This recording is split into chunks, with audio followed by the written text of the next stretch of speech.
Welcome all to the South Carolina Railroad Museum, the State Museum of Railroading for the state of South Carolina. Right now you're looking at Southern Caboose XC5, which is the museum's open air car for their Rockton, Ryan, and Western excursion trains, which are following on the track you see in the bottom right of your screen. This is the view looking down from the Rockton Yard down toward the 321 crossing. Norfolk Southern uses this line on a Monday through Friday basis to deliver fiberglass parts to Guardian. This is our old center cab, which we are currently repairing. Our mechanic, Adam McDowell, is repairing this locomotive operation. Notice that it has something similar to steam locomotives for its trunks. Nickel Plate Road Caboose 465 is currently in South Carolina at the South Carolina Railroad Museum. It has been here for a long time. The museum may not be high-speed service, but it still is service. This is the B&O bay window caboose that the museum also owns. This is our ex-L&N STL caboose that we have. Think safely. This is our camp car that some members of the museum do sleep in over the weekend. Baldwin Lima 1276 at the South Carolina Museum, U.S. Air Force. The museum's first locomotive, number 4, center cab number 33, center cab number 76, Chester 1010, PL double door. Alright guys, this is RS4TC 1276. Going to show you the basic control stands. This is your automatic brake, which is also known as a train brake, and this controls the air brakes on the entire train that you're pulling. This is called the independent brake, also known as the engine brake. This is running, if you're running just locomotive only, you don't have to worry about the automatic. This controls the brakes on your locomotive. You got your cab heater controls. This is your bell. You pull that tab, it rings the bell. Engine stop. This is your sanders. This puts sand under the wheels for traction to keep going when you're starting on a hill, especially at wet track. You want to use sand. You got your step gauge lights, headlight controls, generator field switches, front and rear headlights. That controls the dim, the bright, so you can control the brightness on the headlights. That's all your gauges. Of course, the engine's shut down, so you got zero air, of course, but when you pump it on the train, that shows you your main reservoir and brake pipe pressure. This is your horn. This is your power throttle. It's got 8 notches, 1 through 8. 8's being wide open, and of course idle's closed throttle. It's your reverse and lever, make it go forward, neutral, or reverse. And pretty much here's an extra independent brake handle. Come off this locomotive. This is your spare.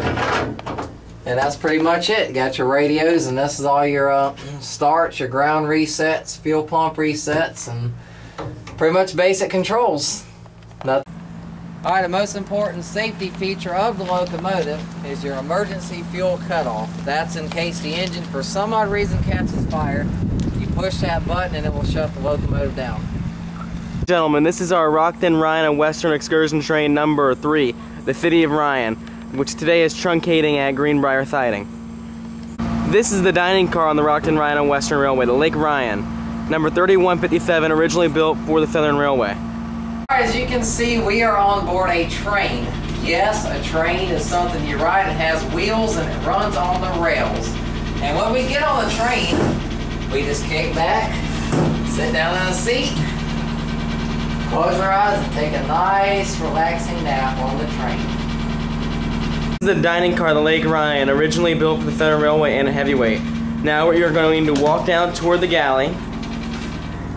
Here is the reception area for the dining car, area K. Here is the galley, one half the galley. This is what a heavyweight's floor is, concrete. See? It's total, has no tiles left on it. These are the Canadian national coaches that are now serving the Rockton, Ryan, and Western faithfully. They are lighted, they do not have air conditioning, and they have open windows. This is the Seaboard Airline caboose that we have. Nice and red for all of you foamers. This was the railroaders' work office. This is where they slept. This is the cupola. The office complete of ice water, mirror, and ice chest. And best of all, we got the stove. When it gets cold on those cold winter nights, We got a stove to keep you warm. You can either put in there wood, which of course was cut by a chainsaw, which was cut by me. Or you can put in coal, but I'm not touching coal without gloves because I don't feel like getting coal dust on my hands. But either way, as long as you stay warm, that's all that matters. This is the Seaboard Airline office car, Norfolk. It was used by the Vice President of the Seaboard Airline Railroad. And we got the office car. Just a wonderful place to sit back and relax and just take it easy. Hey, nothing better to do. It's a stormy day. The sun's finally coming out, so hey, kick back in the office car. Unfortunately, this car is not moving anywhere anytime soon, but I sure wish it would. This is the stateroom on the train. Of course, this is the bed where we all get to sleep and have a good time.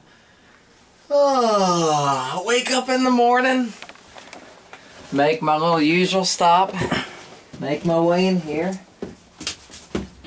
And boy, I tell you, when the times get, of course you don't want that to come on. Make my usual stop. Oh, kick back, sit back, get me a piece of newspaper to read, do my order of business, flush the commode, come into the mirror, shave the beard, and then hop on in the shower for a nice, relaxing shower. Here's a double bunk, like a standard Amtrak bedroom of the Superliners. And we're in the dining room getting ready to eat us another meal. This is where we sit and eat. Of course, I just went to the bathroom, and now I'm just going to eat and have to go back again. So, either way, it's the dining room. And we're in the mail car. Let's see where my mailbox is. Let's see. Bills, bills, bills, bills, and even more bills. When will the bills quit coming? These are the mail bags of which they would tie off and then throw off the train as it went through different little stops. Here are the mailboxes where they slung all the new different mails. Like here you see South Boston, South Hill, Rocky Mount. The baggage car, which is an ex-Southern heavyweight baggage car at the South Carolina Railroad Museum as part of the display. This car here is called the Bizet. Of course, for those of y'all that don't know how to pronounce words, you call it the Bizet. But either way, it's the Bizet, and this, of course, it's another passenger car. Yeah, another train. There's too many trains out here, as you can see. Way too many trains. Okay. And baggage car we just came out of, and the car right behind it is the Railway Post Office ex-Southern. Of course, this is the cattle car. It's made out of wood, so if there'd be to be a fire, yeah, who thought to build something out of wood? It burns too easy. But anyway, this is the cattle car, and you can all just climb inside and party all night till the cows come home. And of course, we're inside the cab of a steam locomotive. Yes, you don't see many of them, but there's still some of them around. Of course, we all know about the wonderful boiler, where coal was shoveled in and out of here. And of course, yes, you want to wear long sleeves when you're firing one of these bad boys, because you will burn your arms. I've been there and done that. It's no fun. Of course, you got your throttles, and of course, half the controls are missing out this locomotive, but still anyways, it's a steam locomotive, and of course, it's just a locomotive except a steam. It's not The tender of a steam locomotive for those of you who've never seen one empty. And as you know, this is the tender. And as you know, a steam locomotive has a tender behind. Ex-Canadian National coach. This is the only one left in its Canadian National paint scheme, as evidenced by the CN above the cab. This is a cab car. It was originally on the electric suburban area in Quebec. Alright guys, we're standing here by the Norfolk Southern Main Line here in Rockton, South Carolina. Of course, as you can see, that's the Railroad Museum over there. And as you can see, the main line runs directly across the street, so it's kind of hard to miss the trains while you're staying over at the museum. If you can see down the track, we got an approach signal. And up down there, the yellow light's an approach signal, which is indicating we have a northbound train coming this direction, which is going to be NS 156, which is in Augusta, Georgia to Linwood, North Carolina freight. So give it about 10-15 minutes, we'll have 156 on his way heading north, and of course he's got an easy run. He recruising Columbia And that train stops in Rock Hill, South Carolina to do set-out pickups. So 156 will be coming to Rockton momentarily. Hopefully we have some good locomotives on them, and he'll be here shortly. We are now departing Rockton, South Carolina on the City of Ryan, number 3. This is taken from the dining car as your videographer is part of the train crew.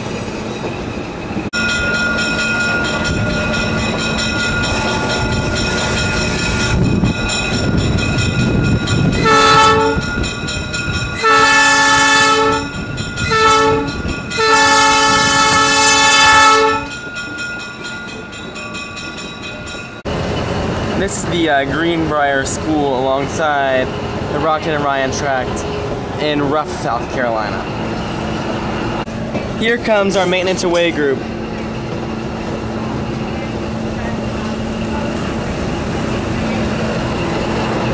This is the Greenbrier siding. We are now in Greenbrier, South Carolina. And as you see, we have an NS gone further down the siding. We used to store cars here until a few years back, until we got our Ryan yard. Now we are storing stuff in the Ryan yard. And that is the Greenbrier School one more time.